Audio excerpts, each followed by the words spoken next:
artificial intelligence, crypto, luxury brands, social media apps, electric cars, space rockets. That is what our brain notices, because exciting things feel like opportunity. But some of the biggest fortunes in the world did not begin with excitement. They began with trash, screws, roofing supplies, cardboard boxes, car bumpers, and boring financial data.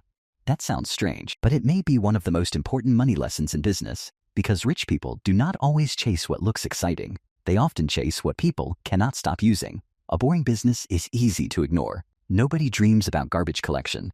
Nobody brags about selling roofing materials. Nobody posts online about screws and fasteners. Nobody calls cardboard boxes the future. But every city creates trash. Every house needs a roof. Every factory needs screws. Every warehouse needs boxes. Every car needs parts. And every trader needs information. That is the hidden power. Boring businesses are not weak. They are repeated. And repeated demand is where serious money starts. Look at Wayne Huizenga. His first big fortune came from garbage. Not software, not fashion, not luxury. Garbage. He left college, worked around garbage collection, and eventually branched out with an old truck. The story is almost too simple. One truck. Dirty work. Early mornings. Local customers. But Huizenga understood something most people miss. Trash does not disappear because the economy is boring. Trash appears every day. That means the customer needs the service again and again. So he did not only run one route, he bought other small garbage companies.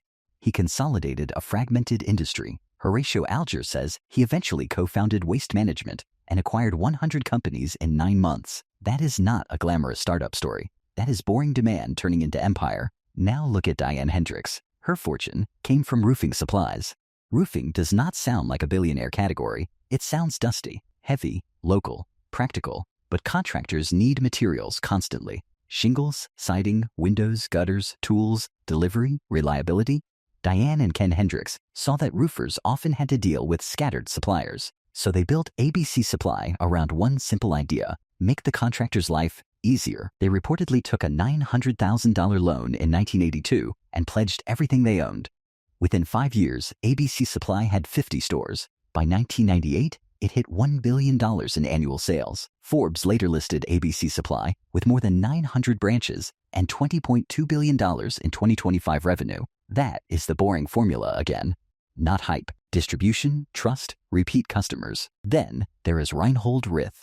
His business was screws, nuts, and fasteners. Tiny things, cheap things, things most people never notice. But remove screws from the world and everything starts falling apart. Machines need them. Furniture needs them. Factories need them. Cars need them. Construction needs them. Würth joined his father's wholesale screw business in 1949 at age 14. Forbes says he was the company's second employee and first apprentice. Today, Würth Group has more than 400 companies, about 86,000 employees, and annual sales of over $23 billion. That is the joke. The product was tiny. The market was enormous. Now think about Shahid Khan. He did not become rich by building a famous consumer brand first. He built auto parts. More specifically, bumpers. A bumper is not emotional. People do not buy cars because they love the bumper supplier. But automakers need reliable parts at scale. Khan started Bumper Works in 1978 with a $50,000 small business administration loan and $16,000 of his own savings. Then, in 1980, he bought Flex-N-Gate from his former employer. Over time, the company supplied major automakers, including Toyota. By 2020, Flex-N-Gate revenue was reported around $8.9 billion. That is the boring business pattern. One necessary part: a better process. A huge customer base. Years of compounding. Now move from bumpers to boxes. Richard and Elizabeth Uihlein started Uihlein from their basement in 1980. Their first product was not exciting. It was the H101 carton sizer, basically a tool for shipping boxes. But look at the world today.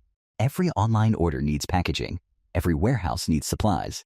Every business needs tape, labels, bags, shelves, mailers, carts, and boxes. Uihlein turned boring shipping supplies into a private empire. Forbes says the Uihlein started in their basement, and Uihlein now has around 9,000 employees. Other company data lists Uihlein revenue at about $11 billion in 2023. Again, the business was not sexy. It was unavoidable. Then there is Michael Bloomberg. This one looks more modern, but the core is still boring. He did not build entertainment. He built financial data terminals. To normal people, that sounds painfully dull. Charts, numbers, bond prices, market feeds. But on Wall Street, information is oxygen. If one trader has faster, cleaner, better data, that trader has an edge. Bloomberg turned financial information into a subscription machine. Forbes says he owns 88% of Bloomberg LP, and the company has estimated annual revenue near $15 billion. Forbes' Billionaires list has placed him around $109 billion. That is the ultimate boring money lesson. Data can be boring to the public, but priceless to the customer who depends on it. So what connects all these people? Not one product, not one country, not one industry. The connection is deeper. They entered businesses that looked ordinary from the outside, but were essential from the inside. Trash must be removed. Roofs must be repaired. Factories need fasteners. Cars need parts. Warehouses need packaging. Markets need data. Normal people often ask, is this idea exciting? Billionaire builders ask a colder question. Will the customer need this again? That question changes everything, because excitement can fade, trends can die, hype can disappear, but boring necessity keeps coming back. This is also why boring businesses often have less emotional competition. A young founder may want to build an app. A dreamer may chase fashion. A speculator may chase crypto. But fewer people want to wake up and sell industrial supplies. Fewer people want to serve contractors every day. Fewer people want to manage logistics, warehouses, routes, inventory, and delivery times. That gap creates opportunity. The work looks dull.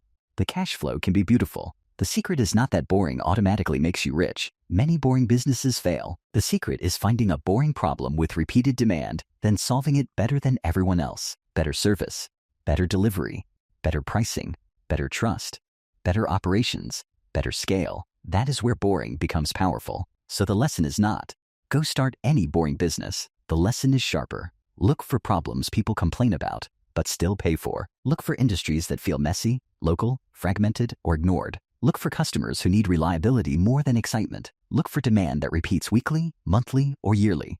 Because sometimes wealth does not hide inside the next shiny idea. Sometimes it hides inside the thing everyone walks past. The garbage route, the roofing counter, the screw catalog, the bumper factory, the shipping box, the terminal screen. And maybe that is why boring businesses create billionaires. Not because boring is magical, but because boring is necessary. And necessary things get paid again and again.